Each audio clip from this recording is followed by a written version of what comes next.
Hi, welcome to Go Beyond Betty's. We ordered Thai food last night. It was delicious. And we had some left over for lunch. We don't really have enough left over for lunch for both of us. So I'm gonna kind of find a way to make it enough for both of us. And one way to do that is fresh vegetables. So I just cut up some cucumbers, 3 different colors of carrots. Trader Joe's always has these carrots. My grandmother always had fresh vegetables cut up, especially in summer, but all the time, it's just always out. The other thing I want to do is to cut up some tofu.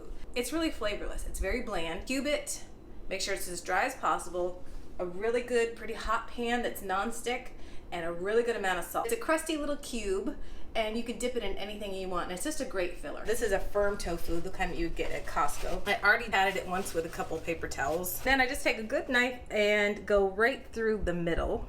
Kind of keep my hand on top, middle, and then I want some rows. I'm gonna do 2 cuts because my pan's not huge, so I won't have as much space. Now I'm gonna make some cubes. They don't have to be perfect. You still want to kind of dry as much as you can. So when your pan is pretty hot, you're gonna want to use any kind of oil. I'm gonna use just an avocado oil, and I'm gonna use a good amount. Because even though it's a non-stick skillet, I want them brown and crusty and yummy with the salt pressed on top. We're gonna do a good amount of salt. I want them pretty salty. And once you get the salt on there, hopefully you have enough fat. Maybe I need a little bit more. Drizzle, drizzle. Give them a good shake all over. Oh, these are cooking fast. Just keep shaking them, or with tongs, turning them so that you can get all sides brown. You don't want to go very far away from the pan, and you want it brown and crispy everywhere, not just on part of it.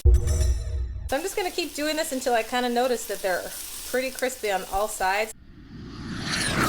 We do like tofu and pad thai, and that's one of the things we got last night. We got chicken pad thai, so we're just gonna have like a ton of tofu on our pad thai. All right, I think we're done. We have pretty much every side coated. So that's it. So I'm gonna heat up our Thai food. Let these just finish up here. We'll turn it off though. All right, well, thank you for joining me at Go Beyond Betty, where you are taking risks in the kitchen. And maybe for you, you've never had tofu before, try it this way with your favorite dipping sauce. I promise you, it's not too bad. And have just some other stuff on the side because it's pretty boring just by itself. So some veggies, some leftover Thai food. It's gonna be a yummy lunch for us. So thanks for joining me. We'll see you again next time. Bye.